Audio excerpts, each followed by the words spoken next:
Number one means you're always on top. Your number one radio. Breath and relax. It's all gonna be fine.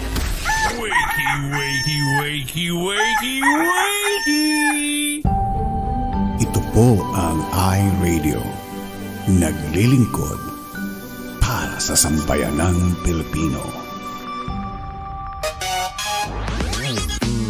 Sikat sa sukat, hari ng QC, hilig ng Pasig, tinututukan ang taga-Bikutan hanggang Alabang. Ito rin malamang, panay-panay, nakikinig ang Pasay.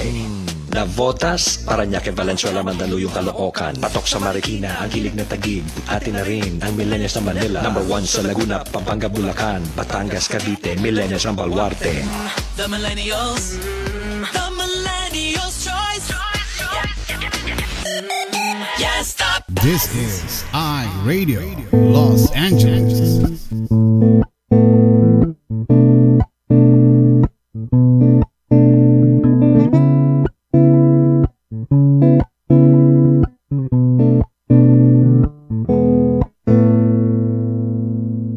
Ikaw ba ay mayroong mga problema? Madalas malungkot kapag nag-iisa.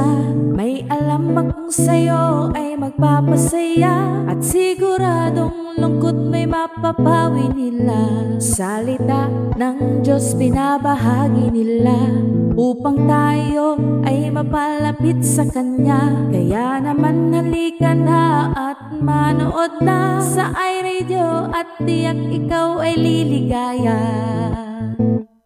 iRadio, I'm sure sasaya ka dito. iRadio, ang pagpapala ay lalapit sa'yo. Hindi ka magsisisiya ng sigurado, at tiyak problema ay malilimutan mo.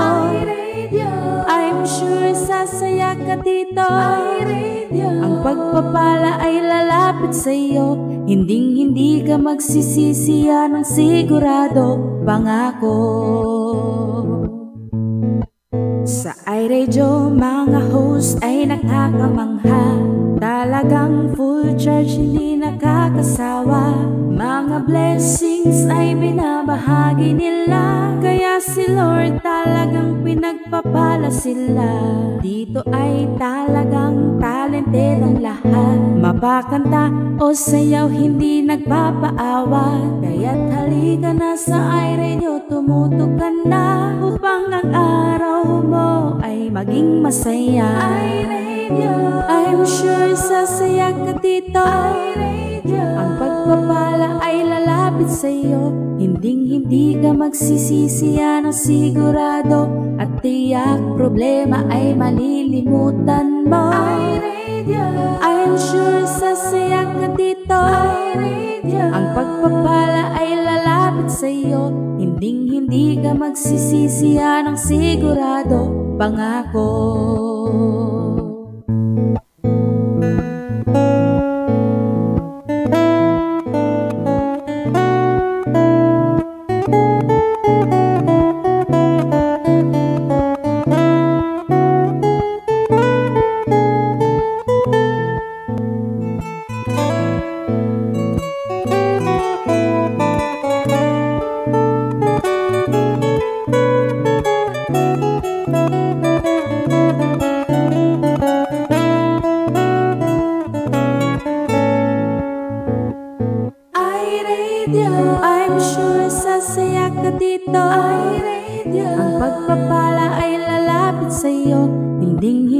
Magsisisiya ng sigurado, at tiyak problema ay malilimutan mo. iRadio, I'm sure sasaya ka dito. iRadio, ang pagpapala ay lalapit sa'yo. Hindi ka magsisisiya ng sigurado, pangako. Hindi ka magsisisiya ng sigurado, pangako. Hindi ka magsisisiya na sigurado, pangako. Alright, magandang umaga Pilipinas at magandang hapon Los Angeles. Ito pong iRadio Bible Study. Napakainit ngayon, grabe. nakakasakit ang ulo. Pero it's okay. Araw po ng Sabado. Bali Sunday naman din sa inyo ngayon. At ating pong alalahanin, ang Sunday po ay araw po ng pangingilin. Ito po ay supposed to be, we have to go on the church. Tayo ay magsisimba. No? Ginagawa po natin ang Bible study upang ito ay para doon sa mga taong hindi makapunta ng church. But anyway, mas importante po ang pumupunta ng church kasi ito po yung araw na pangingilin natin, which is the command of God na mangingilin tayo sa araw ng pangingilin. At ang Bible study lang po ay ginagawa natin to kung meron kayong time na or hindi kayo makapunta ng church for some reason, pero mas priority po ang pagpunta ng simbahan kesa po dito sa ating Bible study. So, backup lang po natin ito doon sa mga kapatid natin na hindi makapunta ng church for some reason. Meron silang kadahilanan na hindi sila makapunta. So, in-excuse para suporta lang ito. Pero mas importante pa rin, again, sinasabi namin na ang pagpunta po sa church ay number 1. But anyway, kamusta inyong weekend? Hopefully ay maging magandang inyong weekend. At ganun pa rin dito. Kami pa lang nag-uumpisa pa lang dito ng aming weekend. Although mainit mamaya, painit ng painit pa. Kasi dito sa Los Angeles, especially sa Bellflower, kapag hapon na, mas mainit. Yung tanghali, hindi mainit. Yung hapon, yun ang mainit, parang alas 12 ata o alas 2 ng ang init niya. But anyway, ito daw po yung sinasabi lang patapos na yung summer ng California. Then, unti-unti nang lumalamig. Actually, sa gabi, malamig na rin. At sa umaga, medyo mahaba-haba na rin yung dilim. Mga 5:30, 6, ganyan. Medyo madilim pa rin. Kasi napapansin ko, pag pumapasok ko sa trabaho, gumigising ako ng 5 o'clock ng umaga, mag-exercise konti, 30 minutes, then maliligo na. Matatapos ako ng 6 o'clock niyan. And paglabas ko, iinitin ko muna kasi yung sasakyan. May pa rin, madilim pa rin. At pagdating ng 6:30, tsaka ako aalis kasi 7 o'clock ang pasok natin. So medyo gumaganda-ganda na rin ating panahon. Alright? At bago tayo mag-umpisa, tawagin natin yung ating mga kasama ngayong umagang ito sa ating pag-Bible study. We have Lorna Alejandro. Hey, kamusta na si Little City, nagkaroon pala siya ng infection. So hopefully ay bumuti na yung bata, And we have Sister Nelda. Thank you, Sister Nelda, for coming in, for watching. Rachel Torres, hello, ang beautiful na mother. Kamusta ka dyan? We have Eka Andres Velasco. And ganda ng... Okay, ginagamit daw yung account ni Romel Respicio Meneses. Ayan, si Mrs. ang gumagamit. And ang aking sister Jan Bernadette Delpin. Hello, good morning kaka. We have Tina Tabernilia. Hello, Tina. Magandang beauty sa iyo dyan. And what else? Nagtatawag si Tina ay si Lorna ng mga kanyang kaibigan. Faye Cabrera. Hello, Faye. Good morning.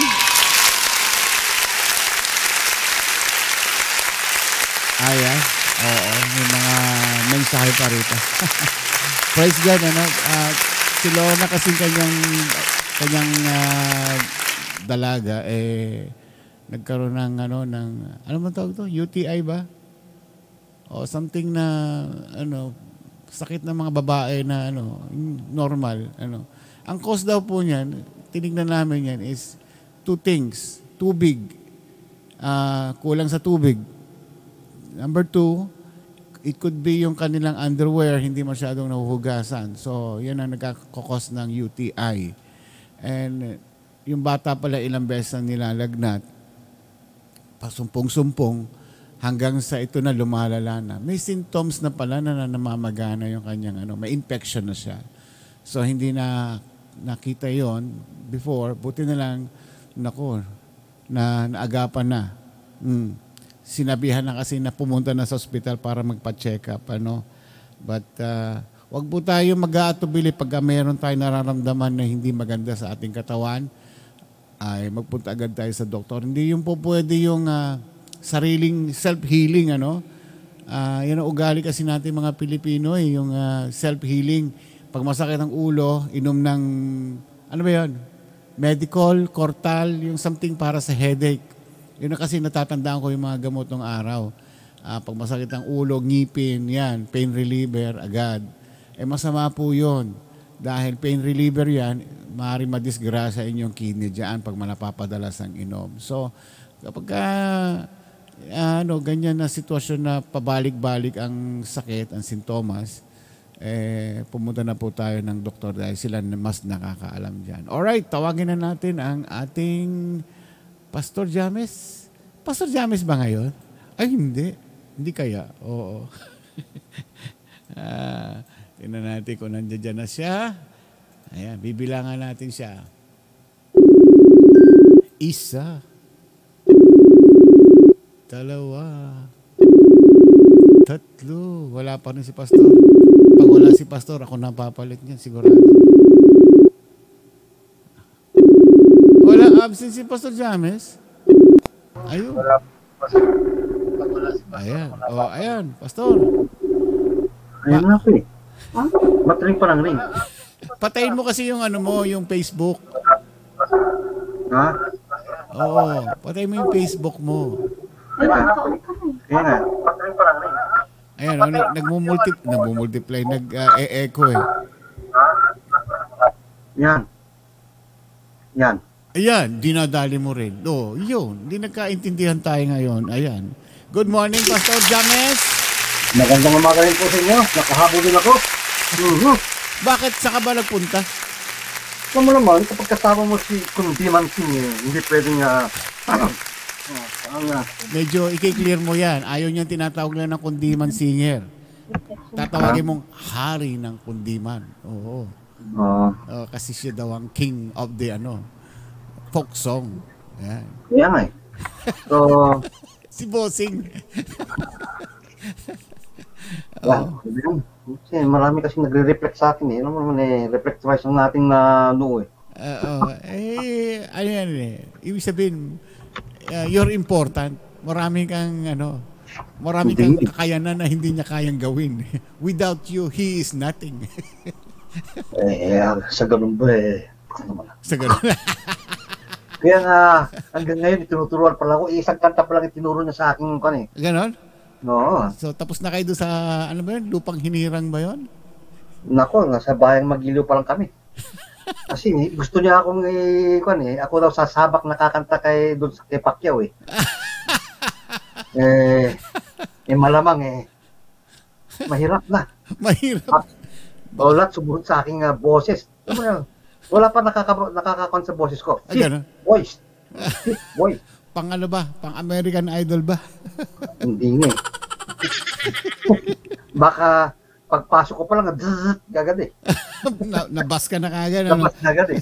Oo. Hindi naman. Ayan, nabas na kagad. Hindi naman siguro. Sabi ni Simon Cowell, are you a singer or a songer? Huh? Meron man tayong voice eh. Oh. Out of tune. Voice, at least voice. Ayos din yun. Pwede na rin yun. Soft as the voice. Oo. Ayan. Ay, nako, magandang umaga po sa inyong lahat dyan. Yun nga, I hope and pray na nasa maayos kayong kondisyon ngayon dahil alam ko po na taon nito, maraming ESQ dyan o ECQ, basta EQ, anong sa Pilipinas, kaya well, you take care of yourselves, no? Kahit na gusto nating lumabas, please, baka makulong kayo. Mahirap na. Pastor, may issue ngayon tungkol doon sa D-variant sa atin, Yung gamot sa COVID, okay na, solve na natin, pero yung D-variant ngayon tumataas. Yung yung kasing anak ko sa ano siya, nurse din siya, no? So ang kanilang mga pasyente na fully vaccinated na nagkaroon ng D variant. Hindi imposible yun kasi kahit tayo nga dito actually pati nga kami sa trabaho namin, they are requesting us or they require us every week magpa-swab kasi sa akin din yung variant tapos may papasa ko sa mga bata, papasa sa matanda. Oo. May papasa ganun. So, we just don't know. But again, just huwag tayong tumutol sa mga alituntunin ng mga ating kagaya ng mga doctors o mga ating gobyerno dahil kung sila nga nakakaalam, sundin natin. Kasi kung ipipilit natin yung gusto natin, pwede naman Bakit hindi? Yun lang, i-ikli ang buhay. Sinabi mo. Sayang. Oo. Imbis na nag-i-enjoy ka, ayun, pumapalag-palag ang katawan mo doon sa ospital. Kundi sa mahirap na. Think on mga kapatid. Tsaka ano yan, Pastor, biblical, surrender to authorities. Yeah. Sandali lang naman yan. Kung lahat tayo ay sumunod, mawawala yan Kung may susunod, yung walang matigas ang ulo. Oo. Ganun talaga ang buhay. May matigas, may malambot.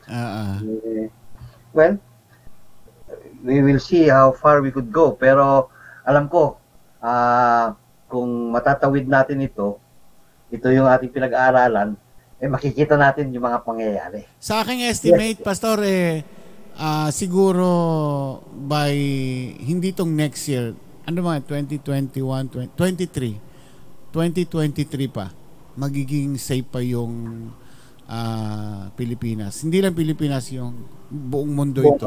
2 years more. Wag lang sanang magkakaroon pa uli ng ng another variant o na virus uli. Otherwise, another 2 years na naman yan. Tingnan natin kung lahat ay magpapalambot ng ulo, kung titigas ng ulo, siguradong mag-aayos yan. Pero mag-iiba ang ayos natin. Yung sinasabi nga nilang new normal, doon tayo pupunta sa new normal. Ay nako. Hindi na yung dating normal natin na ginagawa. Hindi na tayo makakabalik doon.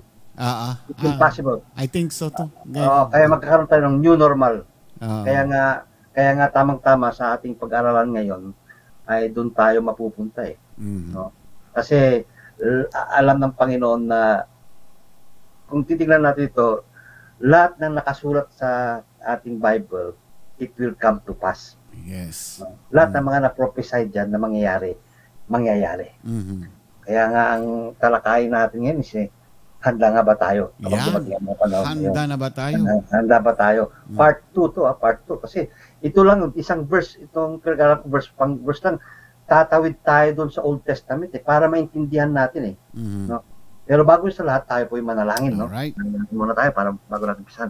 Sige, magandang araw po, Panginoon. Salamat naman po sa napakagandang araw na pinag-club nyo sa amin. Sana sa maikling pag-aaral namin tungkol sa kapanahunan ay makikita po namin ang importansya nito sa aming pagtawid dito sa mundong ito at paano po namin po gagamitin ang aming buhay na makapagbigay ng kaluguran sa iyong pangalan. Salamat o Diyos at purihin ka. Lahat po tinalangin namin sa matamis na pangalan po ni Jesucristo. Amen. Amen. So, ito mga kapatid, ipapabasa ko sa inyo, o basahin natin lahat ito upang sa ganun ay makikita natin po ano po ang ating yun, nakikita natin to at wag tayo pong matakot, no? Nakakatakot talaga Actually, nakakatakot ito dahil mga pangyayaring, sabi nga dito, hindi pa actually naganap na at magaganap muli, no? Ito sa Mateo 24 verse 15 to 19. Basahin natin. Therefore, when you see the abomination of desolation, which was spoken through Daniel the prophet, standing in the holy place, let the reader understand. Okay? Unawain nyo itong mabuti, sabi nga nito, kapag nakita ninyong nagaganap na sa dakong banal ang kasuklam-suklam na kalapastanganang tinutukoy ni Propeta Daniel. Then those who are in Judea must flee to the mountains. Okay, whoever in the housetops must not go down to get things out of the house, no? And whoever is in the field must not turn back to get his cloak, but woe to those women who are pregnant and those who are nursing babies in those days. No? Okay. Doon muna tayo magtatapos dahil sa verse 15 pa lamang, yun parang 15 lang, kailangan gusto kong ipaunawa sa inyo bakit ano po yung sinasabi ni Daniel doon sa abomination of desolation. Ano pong ibig sabihin nito? No, ano ba yung ibig sabihin ng abomination of desolation? Tinagalog ko nga, kapag nakita ninyong itong nagaganap sa dakong banal, ano to? Doon sa Jerusalem, no? Sa templo ng Diyos, no? Sa dakong banal. Ang kasuklam-suklam. Okay, I think maintindihan nyo naman yung ano yung kasuklam-suklam, no? Nakalapastanganang tinutukoy ni Propeta Daniel. Pupunta po tayo doon sa Book of Daniel upang sa ganun nga ay maunawaan natin ano po itong ibig sabihin ng propetang yung kasuklam-suklam na kalapastanganan sinasabi dito doon sa Book of Daniel chapter 9, no? Okay, umpisa natin sa chapter 9 verse 27. Dito po mangyayari sa future to, no? That there will be a covenant. Sabi nga doon, no? That there will be a covenant. Sabi nga dito. And he will make a firm covenant with many for 1 week. Okay. 1 week lang pala eh. Hindi. Ang ibig sabihin ng 1 week ito, 7 years. Kaya mayroon ibig sabihin ito eh. 7 years. Yung 1 week is 7 years. Bawat isang araw is 1 year. Pero dito sabi nito, for 1 week. Pero in the calculation sa salita ng Diyos, no, it is computed as 7 years in 1 week. No, 1 week is 7 years. But in the middle of the week, okay, the middle of the week, no, which is 3.5 days, no, which is 3.5 years also, in the middle of the week, put a stop to sacrifice and grain offerings on the wing of abominations. Ito, word na to. Abomination will come and who makes desolate. Ayun, the abomination of desolation, no? Even until a complete destruction, one that is decreed and poured out on the one who makes desolate. Ito po yung propesya ni Daniel na naganap na noong year 70. Year 70 nung umakyat na ito yung sinasabi, maalala nyo, tinatanong ang mga disipulo ni Jesucristo kung kailan magaganap to. Sinasabi niya ito na sa templong ito, sa pinakita niyong templo na to, kahit isang bato, hindi walang magpapatong-patong kundi they would be scattered. No. Ito yung sinasabi niya that in the year 70, no, which is a generation.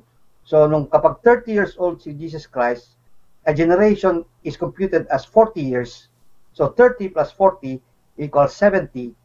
Naganap doon kasi doon pumunta ang mga Romans to conquer Jerusalem. Kaya doon sa history ng Jerusalem, one of those stones was on top one another. Talagang natanggal yung mga stones na yun na tinutukoy ng Panginoon Kristo. But again, it was prophesied kay Daniel. It was Daniel nung I think that was 170 years before Christ, no? 170 before Christ, prophesy niya yun na mangyayari sa year 70 yun. And then mangyayari rin to, sabi to, sa future. Kung kukomputin natin yan, malapit na. Which is actually, kung sinasabing 7 weeks, nandun na tayo sa ika-6 na araw. Nasa ika-6 na araw na tayo, which is the 6th year. Pero ipapakita ko po sa computation yan next week kung paano po i-compute yung sinasabi itong bakit weeks lang pala eh. No, it took years, many years. No? Kasi ito nga sinabi, ito yung future na sinasabi ng Panginoon Jesucristo, that there will be a covenant. Ano ito yung covenant? Kaya makikita nyo dito na ang Israel at ang ibang mundo will make a covenant for 1 week. Pero ibig sabihin, 7 years. Kaya magkaroon ng kapayapaan eh. Magkakaroon ng one world peace. Okay? Kasi doon lalabas yung sinasabi niya, siya yung Misaya. Kasi unang-una, bago magkakaroon ng world peace, magkakagulo muna eh. Di ba? Hindi naman magkakaroon ng world peace kung walang gulo eh. Kailangan magkakagulo para magkaroon ng peace. Does it make sense? Di ba? Di ba? Oh. Kung may peace ngayon, ibig sabihin yan, hindi mangyayari ito. Pero kailangan magkakaroon ng gulo eh. And what it takes to magkakagulo niyan, no, is ito yung nangyayari na nakikita natin na ang kaguluhan sa ating syudad, sa ating pamilya, sa ating iglesia, sa ating community, sa ating country. Oh, palawak ng palawak ang gera. Okay? Pag nangyari yon, magkakaroon na ngayon ng darating na yung Antichrist. Darating yung Antichrist. Okay? Pagdating ng Antichrist, sabi niya, world peace. One religion. One currency. Okay? One currency. So, kung sino man ang hindi tutupad dyan, ay mapapersecute. Saan natin makikita yon? Ano ba itong sinasabi ni Pastor James na ganito mangyari? In the book of Revelations, nung sinulat po ni Apostolos Juan or si John, sinulat niya yun, ganun na mangyayari. No? Ganun na mangyayari. Pero sa Matthew, makikita natin dito na Jesus Christ prophesied what's going to happen on our future. No? So, there will be a 7-year covenant. Pero in the middle of the covenant, in the middle of the week, no, which is 3.5 days or 3.5 years during that 7-year period of covenant, lalabas na ang tunay na kulay. Yung nagpapasimuno ng world peace. He now becomes the Antichrist. No? Kaya nga magkakaroon ng desolation abomination. Ang gagawin niya ngayon sa templo, he will yung papagsamantalahan niya yung templo. Kaya nga lalapastanganin niya yung templo. Doon niya alam niyo bang ibig sabihin ng abomination? Ito po yung kapalastanganan na ang hatol doon is kamatayan. No? Na talaga bang karumal-dumal ang gagawin niya sa templo ng Diyos. Alam niyo mga kapatid, kapag tayo ay hindi sagrado sa ating mga templo, hindi tayo kaya sa Diyos eh. Karumal-dumal tayo sa Kanya. At isang malaking kasalanan sa Diyos yun. Kaya nga abominable eh. Yun daw ang sabi ka sa definition nun eh, a great sin na ang hatol nun is kamatayan. No? Yun yung ibig sabihin ng abomination. Tapos ang ginawa pa ng desolation, winarak pa. Sinira talaga. Walang tinira. Yun ang ibig sabihin nun. Yun ang ginawa nung year 70 ng mga Romano. At mangyayari din yan sa panahon ng Antichrist na parating pa lang yan. Hindi natin alam kung kailan, pero parating na tayo sa 7th year. Sa sinasabi na 7th week or the 7th year, mag-umpisa na ngayon ng bagong 7 taon na naman doon. No? So, makikita natin dito mga kapatid na kapag sabi nga dito, kapag dumating na, no? Therefore, when you see, sabi niya, so ibig sabihin, hindi pa yun ang end of the world. Kasi, makikita pa lang natin ang mangyayaring paano mag-ikaroon ng end of the world. Magkakaroon muna ng peace after 3.5 years, magkakaroon na talaga ng taghirap. No? Kaya nga sabi dito, those who are in Judea must flee to the mountains. Nangyari po ito noong the year 70. Natala po sa kanilang history ng Israel na nung dumating ang mga Romano doon, nagsitakbuhan talaga sa bundok ang mga Israelita, ang mga Hudyo. No, Hudyo. Who was in the housetop must not go down to get out of these houses, out of the house. Ano ibig sabihin nun? Alam niyo yung mga bahay nun, wala naman yung matitirik na roof nila nun eh. Ang mga rooftop nun eh, patad eh. Kaya mga tao nasa rooftop, you know. Ang sabi doon ng Panginoon, wag niyo lang abalahin pang bumaba sa tahanan niyo at kumuha pa ng mga gamit, kundi tumakbo na kayo. No? Tumakbo na kayo. Tapos, and whoever is in the field must not turn back and get cloak. Kung sino man ang nandun sa mga sa kanilang fields, sa kanilang trabaho, no, wag na sila mag-aksaya ng panahon na umuwi pa at kumuha ng mga gamit dahil siguradong habulin kayo ng mga Romano. At ganoon din po ang mangyayari sa ating future. Sa ating future na Jesus Christ prophesied, no, in the book of Revelations. No. Kaya sabi dito nga, woe. Ito pag sinabing woe, no, yung W-O-E, napakahirap. No, woe. Sabi niya talagang, napakahirap sa mga babae.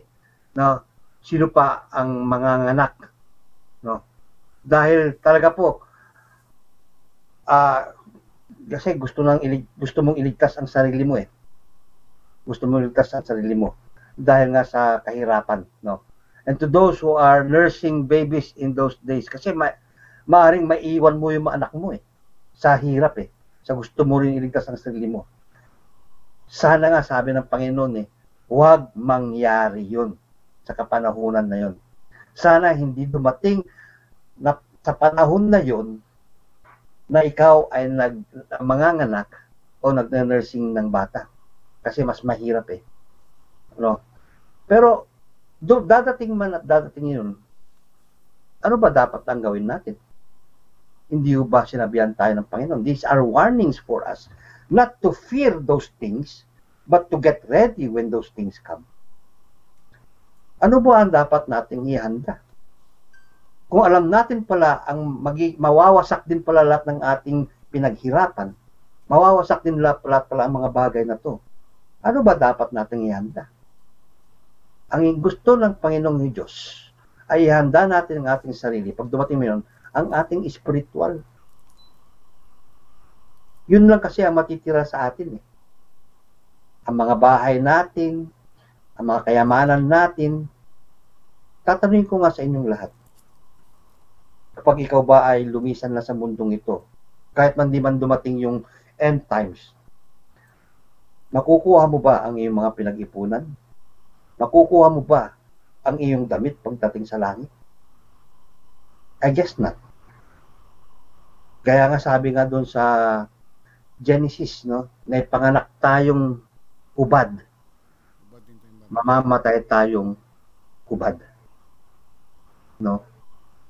So, ibig sabihin dito, itong mga gamit natin, pansamantala natin ginagamit to, gamitin natin itong mga binigay ng Panginoon Diyos na makapagpuri sa Panginoon Diyos.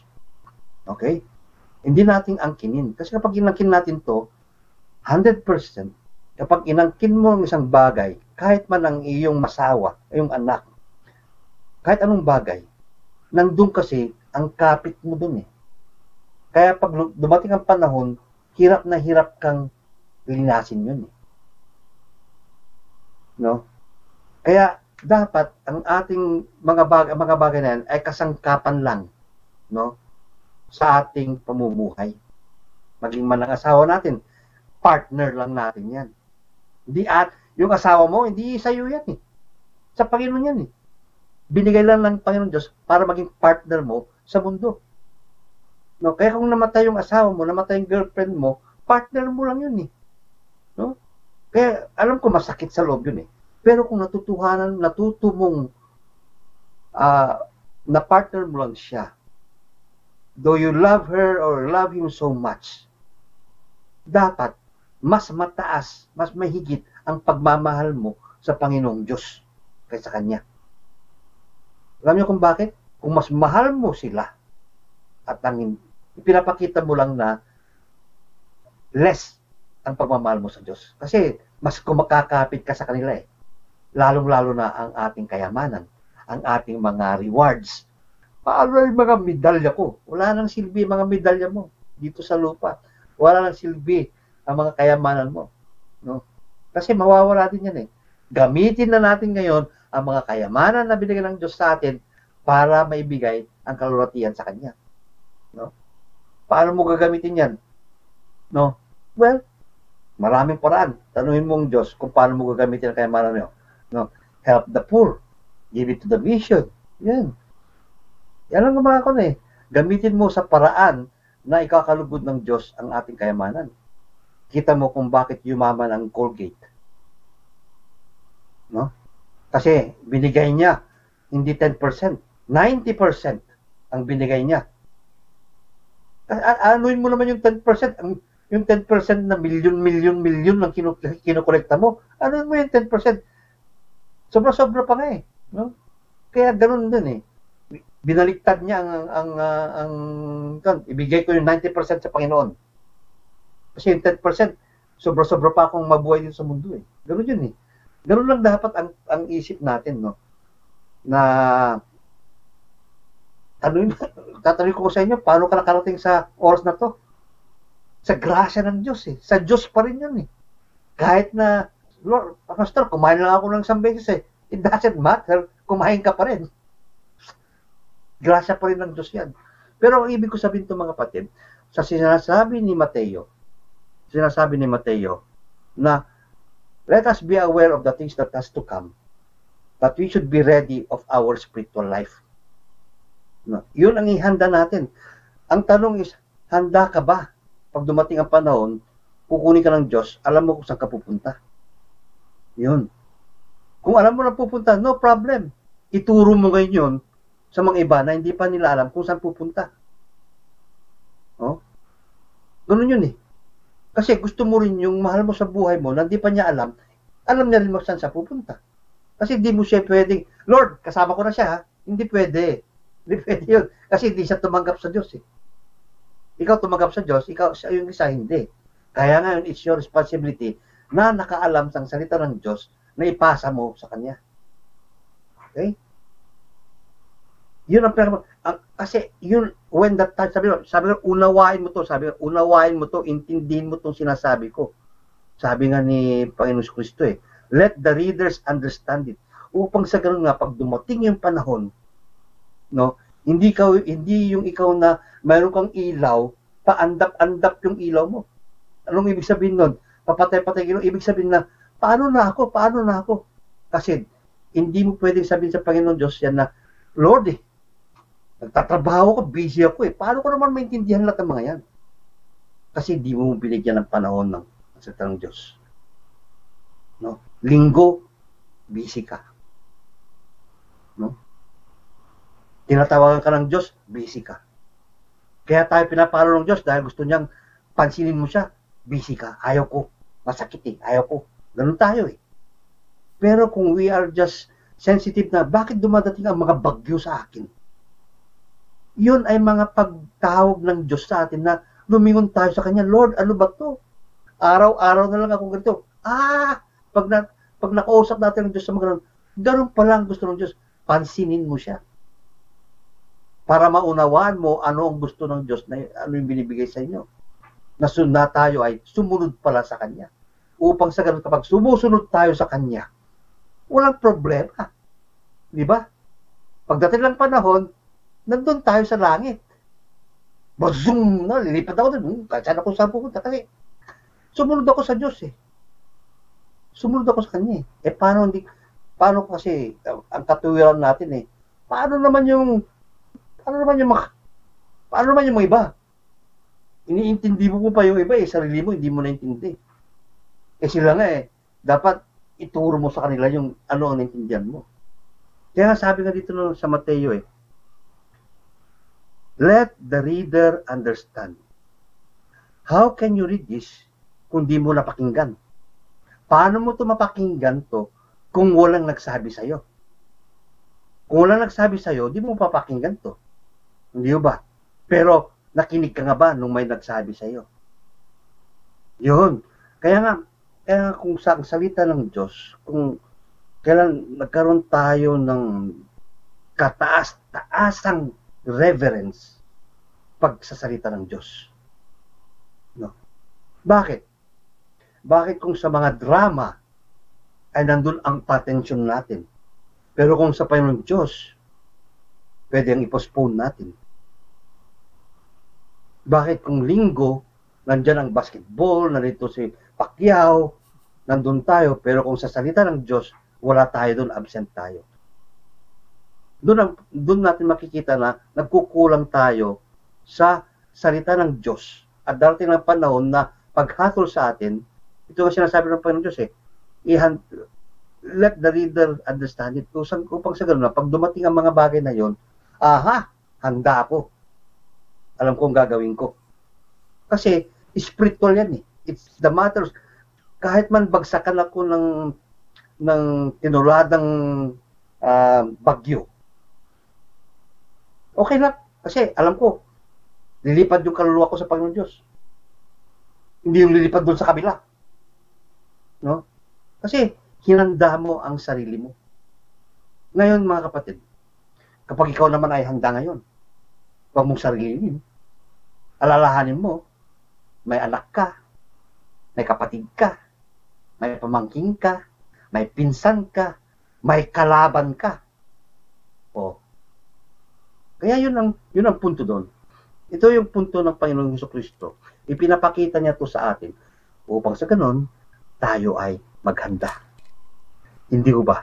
Kapag handa tayo, always ready. Amen? May mga tanong mo ba dyan, mga kapatid? Yan. Ganda ng topic na ito, Pastor. Ano? Yung sinasabi mong 7 weeks or 7 days. 7 days or 7 week. 1 week years. kasi nakalagay ito. 1 week eh. Oo. Kasi para sa maintindihan ng iba, yung time calendar ng heaven o ng langit at sa lupa ay magkaiba. 1 day is equivalent of 1,000 years. 1,000 year ba? Sa calculation dito, nung sinabing many for 1 week, sabi nito, 1 week is 7 years. So, bawat isang araw is 1 year. Now, if we go to Daniel's 12:11, sabi po sa Daniel's 12:11, at babasahin po dito, nakalkula na yung araw eh. Okay. From the time that the regular sacrifice is abolished. Okay. From the time, kung kailan inabolish yun? Year 70. Okay? Inabolish yun, year 70. Doon sa, nung kinongker ang Romans, ang Jerusalem. Year 70 yun, no? From the time that the regular sacrifice is abolished and the abominations of desolations is set up, there will be 1,290 days. Calculate mo na yun. Yeah. Times 7 Times years. 7 yan. So, okay. one day is equivalent to 1,200. Yung 1 day mo is 7 years, di ba? Tama ko dun, kasi 1 week, sabi niya, di 7 years ang isang araw. Kasi yung 1 week na tinutukoy doon sa doon, yung 7 years of sa tribulations, na tinatabi sa tribulations na 3.5 years peace and 3.5 years tribulation. Di ba? Yun ang tribulation. So, 1 week yun. So, ang 1 week is 7 years. So, kung calculate natin yun, kung mabilis kayo sa calculator ko, no, ay sa 1,290 days times 7. Makalculate nyo ba yun? 1,290 is equals, wala. 1,290 times 7. Mhm. is 9,300, Years. years ba yun? Tama ba yun? Mm. Rough So, estimate, ano? oh, Kasi, from the time kasi, from the time it's either sa 70, at dito ka, okay. Yeah. Napunta ko, ibabalikan ko doon sa aking notes kung paano nakalculate ko kasi nakalimutan ko na. Nakalimutan ko na to. But anyway, ang tinutukoy ko rito, Pastor, kasi baka ang yung ating manonood ngayon, isipin nila, 7 days yan. So, yeah. Hindi, ang pagbabasa kasi ng Biblia, hindi literal. Ina-analyze yan. Merong mga study yan. Kaya that's why we have this Bible study. Baka mamaya makonfuse sila. Uy, naku, next week na pala yun. Nagpe-prepare na sila. No? So, we just want to make them to understand na merong study sa pagbabasa ng Biblia. That's why we're here na itinuturo natin sa kanila yung meaning ng mga sinasabi dito sa Bible, no? Okay, 1 day is 7 years. Sabi mo kasi 1 year. Nalito lang ako doon sa calculation kasi tinitingnan ko kung paano na-calculate ko. Pero nung pinag-aaralan namin to, nandun na tayo sa 69th year. Kasi sa 70 years dapat yun 70 years, and we are now in the 69th year. So, tingnan ko kung paano tayo nakarating doon. Kasi paano natin masasabi na malapit na tayo doon. We are in the end times. Or the end times just at the corner. I will show that to you next week kung paano nakalculate yun. But, does it matter? Maybe it matters sa mga na mahilig magkalkula. But what matters is that, are you ready kapag dumating? Yes, amen. Dumating man o hindi, ready ka pa rin ba? Amen. Yun ang gusto ng Panginoon. Yun ang gusto ng Panginoon, that we should always be ready with our soul, with our spiritual life. When we have heard the word of God, doon tayo pipitik na, I have to get ready. Ano yung napako sa krus? He readied himself. Sabi niya, dito ako sa Panginoong Kristo. Alam ko saan ako pupunta. Nag-decide siya. Bilis na decision yun. Kasi mamamatay siya Kaya nga, mga kapatid, hindi niya nainisip yung paano yung pamilya ko, paano yung mga ninakaw ko. Alam mo, magnanakaw. Bahari siguro, marami siyang tinagong kayamanan yun magnanakaw Pero hindi niya nainisip yun Inisip niya yung kaligtasan niya. Dito ako sa Panginoon Jesus.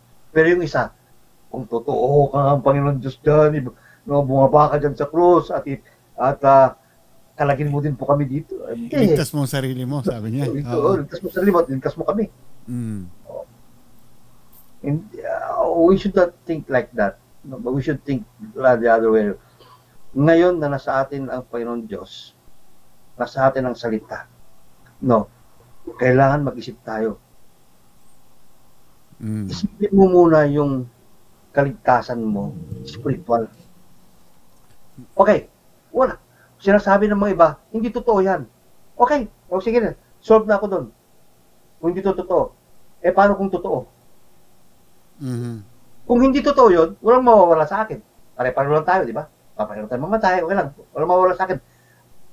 Paano kung totoo itong binabasa natin? Paano kung totoo ito? Kailangan dito na ako. Kaya ang tanong, handa ka na ba? Oo. At yun ang tanong, handa ka na ba? Kaya mga kapatid, habang dumadaan yung araw, hindi naman nagkulang yata si Brother Ramon sinasabi yung paikli ng buhay. Di ba? Laging araw-gabi sinasabi ni Brother Ramon, maikli ang buhay. Maikli na ang buhay. Kasi dumadating na tayo dun sa end times paano kung hindi natin maabutan yung end times? At doon ka pa lamang sasabihin mo, hintayin ko na lang doon. Sino makapagsabi na bukas o mamayang in 5 minutes, buhay ka pa? So ngayon pa lamang mga kapatid, na narinig nyo na ang salita ng Diyos, sikapin nyo nang ayusin ang spiritual nyo. Paano, Pastor? Di tanggapin nyo ang Panginoon Kristo. na bilang Diyos nyo at tagapagligtas, si Jesus Cristo bilang Diyos nyo at tagapagligtas. Bakit? Siya lamang sa lahat ng mga Diyos-Diyosan napako sa krus. Mayroon bang ibang tao na napako sa krus? Kung mayroon, di siya ang punta natin. Pero wala akong alam kundi si Jesus Cristo. Alam niyo kung bakit? Pupuntahan nyo doon, kung mayroon kayong pagkakataon, punta kayo sa Roma.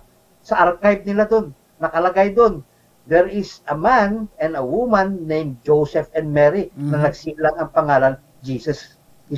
May record. The son of the carpenter. Yeah, naka-archive yun. Dito, ibig sabihin, totoo. Totoo na may taong gano'n.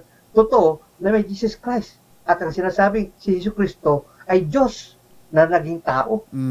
Na napako. May totoo pa nga, napako. Nakalagay doon sa kanilang archive na may taong pinahako sa krus. Naka-record. Naka-record yun. Kung naniniwala kayo doon, sabi ng Panginoon, those who believe in Him shall not perish, but shall have eternal life. Amen. Yun lang naman ang kondisyon Believe in Him na siya ang tagapagligtas mo at wala ng iba. No condition, di ba? Sabi niya, believe in me. Believe in Him and you will be saved. Okay. Naniwala ka ngayon. Pero, habang nabubuhay ka, sabi nga ng Panginoon Diyos, work your salvation. Yes. Sabi niyan, paano? Yung mga ugali mo dati, ay kailangan ilubog mo na sa tubig. Hugasan yun nga, baptismo. Kaya ilubog mo ngayon sa tubig para mawala na yan mga yan. At iahon ka parang bago. Yun. Baptism. Upang sa ganun, mayroon ka na ngayon ugnayan. Better than, alam mo yung relationship. Magkaroon na ako relationship. Parang yan, mababaw yun Pero ugnayan Now I am united with Christ. Pasahin niyo po sa John 15. Apart from me, maliban sa akin, wala kang magagawa. Ibig sabihin niyan, you have to be united with Christ. Amen. Yan. Madali. I think madali lang naman yun. If you allow yourself to be under His control. Tatapyasin niya yung mga ugali mong mga lagi kang nagmumurat. Alam ko, mahirap. Mahilig tayo magmura Ako din nun. What the heck? Pero ngayon, nawala Dahil nga, na-train ka ng banal spirito na. Amen. Dames, makapagmura ka na naman, minus 1 ka na naman. Nadulas. Sorry. Ganoon naman. Hanggang sa training na yon, isang araw na lang wala na mawawala yan Dahil na-train ka na hindi ka na magsalita ng mura, yung pagmumura.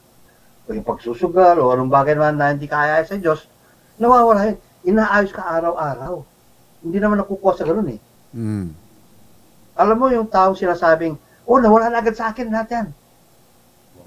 Wala ka doon. Gano'n din ako doon. Wala na. Tapos mamayang gabi na nangyari na sa akin yan Wala na, okay na ako.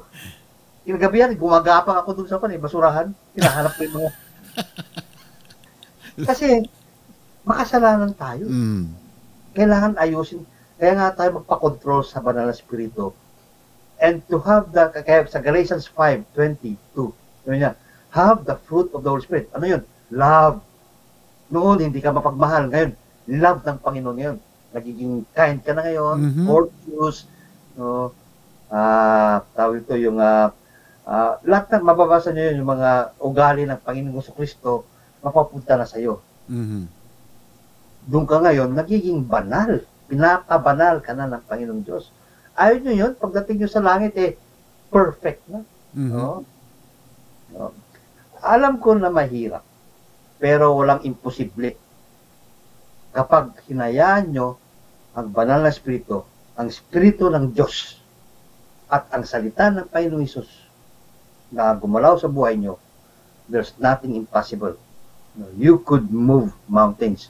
Sabi nga na, yung little faith mo na as a mustard seed. Yung, ano tawag mustard seed? Sa Tagalog? Mustasa. Napakalit yun na seed. Ganun lang ang panampalataya mo. Sabi ng Diyos, you could move mountains. Ibig sabihin niyan, kahit gano'n ang pananampalataya mo, you move yung mountains na yun, yung ugali mong pangit, natatanggal mo at napapalitan ng bago. Mhm. Amen. Ayan. Kaya maraming salamat at hindi ko na kunin lahat ng oras niyo dahil gusto ko naman na makadalo kayo sa mga dapat niyong puntahan. Kaya Yes. sa ni Brother Ramon, no, yun ang pinaka-importante na kanyo. Kaya tayo po'y magwakas sa ating panalangin. Salamat sa mga buhay nyo at patuloy lang po tayo na mag-aral by our own. Okay? Kung may mga katanungan kayo, PM nyo lang ako o si Kuya Ramon. No? Yeah, Okay? sure. Walang problema. Itatay na lang naman dito. Kasi, manalangin tayo. Okay. Yeah, Ama namin Diyos, salamat naman po sa napaka-ikli o mga napakasayang pag-aaral po namin. Maaari pong hindi po siguro malinaw sa amin, ngunit mayroon po kami pong araw pa na pag-aaral na mga ito hanggang makita po namin ang tunay na kahulugan ng mga ito. Ngunit nga, Panginoon, sa maikling pag-aaral na to, tama nga ay naihanda namin ang aming mga espiritual na buhay. Dahil yun po naman ang pinaka-importante sa lahat. Lahat po ito ay mawawala, pati nga ang katawan po namin. Lupang katawan ay mawawala, ngunit ang spiritual po namin, ang kaluluwa namin ay mananatili at babalik sa inyo. Ngunit nga ang kondisyon po yun ay handa nga ba kami? Yes, Lord. Pag dumating ang mga panahon Yes, na yun. Handa ba kaming tumuloy sa iyong tahanan? O kaaya-aya ba din ba kaming tumuloy sa inyo? Dahil nga sa inyong mga salita, Panginoon, ay sana po ay baguhin po ang aming pag-iisip, aming mga pangugali, at aming manahin ang mga kaugalian at kaisipan ng Panginoong Kristo. Salamat po Diyos sa oras na to na aming napag-aralan ang mga darating na panahon na huwag po kaming maging balisa, kundi ayusin po namin ang paghahanda po namin sa inyong pagdating. Purihin ka, salamat po sa iRadio na patuloy ginagamit nyo at nawa po, Panginoon, maging ilaw kami sa mundong ito. Salamat po tinalangin namin sa matamis na pangalan po ni Yesu Cristo. Amen. Okay. Thank you, Pastor James. Yes, kita tayo. Nandiyan kami mamaya. May practice daw sila. Ba? Oo. Gabi yan eh. So, mas maganda mag-practice ng gabi. Really? Malamig. Alam mo naman si Commander, si Haring Cleo. Hari ng Kundiman. Baka mamaya. Alam niya pupunta ako mamaya eh. Sigurado nga. Hahanapin pagod ako. yun. Pagod ba? Pagod na. Pinagod ko eh. Ganon. Mainam. Pinagod kong kakaupo. Hindi kasi tinatapos namin yung project eh. Meron kami project na ginagawa eh. Hindi namin natapos. So. Okay. Di bale. Alright, sige mga kapatid. Salamat po sa mga buhay nyo. At stay safe lang po. Stay safe. And it's always give time sa Panginoon Diyos. Amen. Alright. Amen. Thank Goodbye. you. Night. Bye-bye. Kita tayo bukas. Bye. Okay. Alright, that's Pastor James Valdez. Discussion natin ito sa Matthew. No? Alam po ninyo ba, itong Book of Matthew, nung ako ay nag-uumpisang maging Kristiyano, wala akong hilig magbasa ng Biblia at tamad ako magbasa ng Biblia. Bakit? Ano ba yan? Hindi ko maintindihan. But hanggang you continue your life with the relation with the Lord, magkakaroon ng pagbabago ang inyong takbo ng buhay, pag-iisip, lahat magbabago yan. Whether you like it or not, magbabago lahat yan. Dahil the Holy Spirit is leading you. Siyang nag-guide sa atin. Ang Book of Matthew, Genesis, John, Book of John, Revelation. Ito yung mga naging interest sa buhay ko na kung paano na lalong humigpit ang faith ko sa Panginoon, ang pagtitiwala ko. Bakit kanyo? Sa Book of Matthew and Revelation, nakakatakot eh. Ang mga sinasabi dito about yung end of time, yung katapusan ng mundo. So, kung matatapos ang mundo na aabutan tayo noon, kung aabutan tayo noon, itong karumal-dumal na sinasabi ni Pastor James, yung kasuklam-suklam na mangyayari sa araw ng end of time, yun, or itong katapusan ng mundo kung aabutan tayo niyan. So natakot ako. Paano ako magiging handa? So I have to prepare myself. Yun ang dinidiscuss ni Pastor James kanina. Paano ka magiging handa? So, kinakailangan kilalanin mo ang Panginoon. Meron kang komunikasyon sa Panginoon. Meron kang relasyon sa Panginoon. Importante po sa lahat, magkakaroon ng pagbabago ang ating sarili. Hindi po natin alam kung kailan tayo, hanggang kailan tayo sa mundong ito. Pero, I was disappointed the other day. Kailan ba ito? Nung kahapon ba o nung Thursday? Nung nagtawag tayo rito na meron tayong contest na yung recite your favorite verse. Ano? So, I was expected, sa araw-araw natin na ginagawa dito, merong isa man lang na makaka-memorize ng kanyang favorite verse. Meron. Pero yung mga some other people, yun ang tinutukoy ko na wow, ang daming reason. Ano? And it's disappointing. Kailan pa natin uumpisahan ito?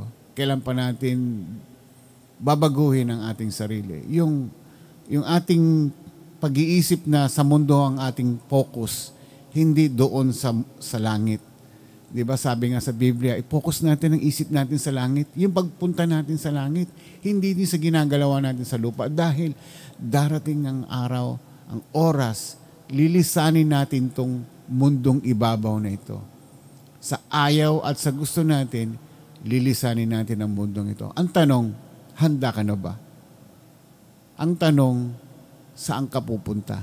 Tanungin natin ang ating sarili. Kung ako ay mawawala o mamamatay sa oras na ito, saan ako pupunta? Sa kaharian ba ng Diyos? O sa impyerno? Itanong natin ang ating sarili. Kung hindi ka sure, hindi ka nakakasigurado sa iyong isasagot sa iyong sarili, walang makakalam lang niya kundi ikaw.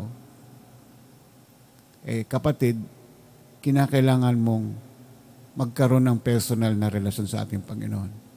At hindi po ito biro. Dahil darating ang oras na tayo ay huhukuman. I-judge tayo ng ating Panginoon sa ating mga nagawa. And nasa sa inyo yan. Kami po dito sa iRadio, ang mga pastor dito, we are designed by God's will, by God's teaching. Kung itinuturo po namin, nire-remind natin sa inyo na kung ano yung, paano tayo masasave. Pare-pareho tayo rito na nag-aaral, nagtutulong-tulong. Ano?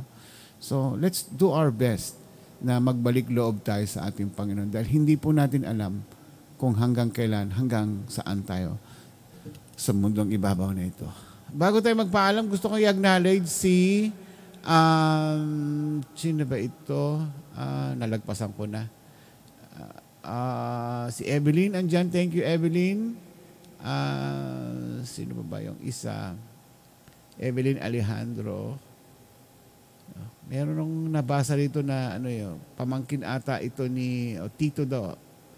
Tito ata pamangkin ni Pastor James. So, thank you so much sa inyong panonood and hopefully na-bless kayo. Alam po ba ninyo kung bakit ko sinasabing hopefully? Umaasa akong na-bless kayo sa mga tinuturo ng ating mga pastors dito. Kasi they work hard, they study hard para maipahayag sa inyo ang mga salita ng Panginoon. Ang problema ay yung pagtanggap sa inyong isip, sa inyong puso. Na ito ba ay, you just watch iRadio, nanonood lang ba kayo ng iRadio just because of something? Or kaibigan, gusto nyo lang po ng kaibigan? Well, kaibigan po kami. Siyempre, of course. Pero we need to learn something about God's, about our Jesus, sa ating Panginoong Jesus. Ano? So, yan ang ating purpose dito sa ating programang ito. Hanggang sa Monday uli, ingat po kayo. And happy weekend na lang sa inyo. Si Karen po ay, ayun, busy. Oy, iti, halika nga rito. Bumati ka nga rito sandali. Hinahanap ka ng mga kumari mo rito. Sandali lang daw. Hindi, iwanan lang kita. Kita-kita po tayo sa Monday and God bless po sa inyo lahat. Ako po si Ramon Pascua. Tapos na magpapaalam. Sarado mo yung pinto. Wala na si Pastor. Tapos wala na si Pastor. Pero, magpaalam ka na. Bakit? Naka-on ka pa? Siyempre. Ano ba naman yung itsura ko? Ngayon, ano yung sasabihin ko? Nagdidinig ako na halaman eh. Ito po ay kapatid ni Bertawa Marcelo eh. Grabe ka naman. Walang oras na hindi. Tingnan mo naman itsura ko. I look so awkward. Ano pa ba? Hello! Magandang umaga po, Philippines. Ayan. Dumami na naman yung mga manonood. Talaga, pagka ikaw ang pumapasok Tapos na si Pastor? Wala na, umalis na. Wala kang pa-contest. Wala. Saka na lang. Next. Kasi itong week naman na to marami tayong pa-contest. Babawi tayo. Ayan. Pinaghahanda. Kasi yung ating budget medyo... marami tayong At saka, antayin nyo lang yung mga nanalo. Ayun. Ano ba yun? Yung mga nanalo, ayun. At saka yung may pinangakuan kami dyan ng Jollibee. Antay, sabay-sabay, sabaw-sabaw. Meron ba? Oo. Hindi ko alam yun, Ako, yadba na ako dyan, Kaya nga nandito lahat. Pinadala mo na ba yun? Hindi, kasi nga sabay-sabay. Ay, naku. Ayan na. Hindi ba ako binibigyan ng pang-fee? Binigyan na kita. $3.99 ang padala. Grabe ka. Kinakukompute pa. Grabe. Ba't ang init? Mainit talaga mainit. Pero sa labas malamig. Ayan, so, kita-kit sa Lunes. Lunes na yung isang judge natin na magja-judge. Ayan. Ang oras natin sa kanya mga between 7:30 to 8. Yes. Yan, 7:30 to 8. So, andito na siya, magja-judge na siya. Magja-judge na siya. And then yung isa, the following day. Ayun, so para hiwalay sila at ma-accommodate lahat. Yes. Ayun, sandali lang siyang, sabi niya, 5 minutes per Sikat yan, 5 minutes per contestant. Yun ang sabi niya. Yung mahiwagang tawa mo. Ayan. Thank you so much. Happy weekend po sa inyo. Tandaan po natin, short lang po ang time natin sa mundong ito. Lagi tayong magpupuri, magpapasalamat sa ating Panginoon Diyos. In any circumstance, maging ang buhay po natin ay masaya, masalimot, saksakan ng dami ng problema. Ay nako, thank you Lord. Dahil kung walang pagsubok, hindi natin makikilala ang Panginoon. Ako po si Ramon Pascua. Karim Pascua. Mahal na tayo ng Panginoon. Good night. God bless. Bye-bye po sa inyo lahat. May tsura ko,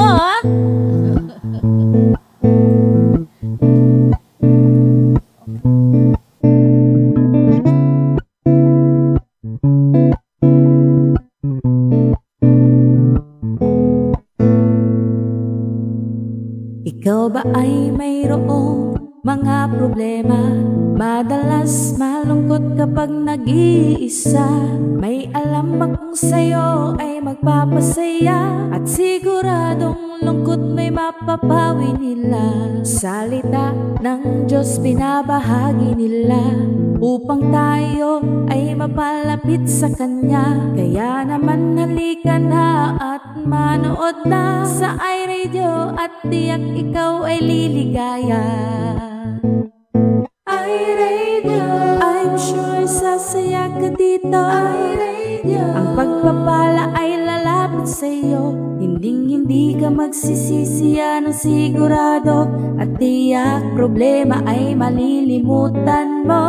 iRadio, I'm sure sasaya ka dito. iRadio, ang pagpapala ay lalapit sa'yo. Hindi ka magsisisi, yan ang sigurado, pangako. Sa iRadio, mga host ay nakakamangha.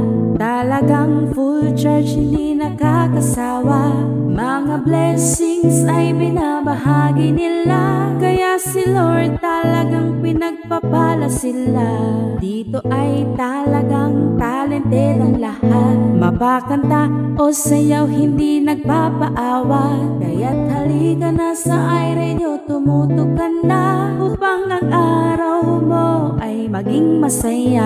iRadio, I'm sure sasaya ka dito. iRadio, ang pagpapala ay lalapit sa'yo. Hindi ka magsisisi, yan ang sigurado. At tiyak problema ay malilimutan mo. iRadio, I'm sure sasaya ka dito. iRadio, ang pagpapala ay lalapit sa'yo. Hindi ka magsisisi, yan ang sigurado. Pangako.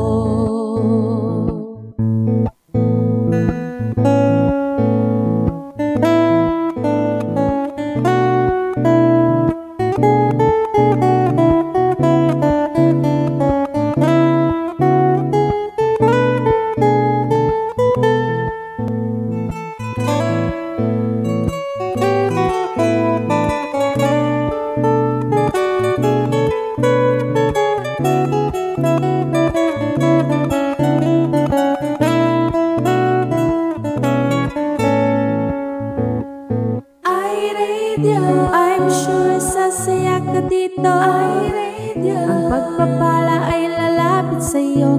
Hindi ka magsisisi, yan ang sigurado. At tiyak problema ay malilimutan mo.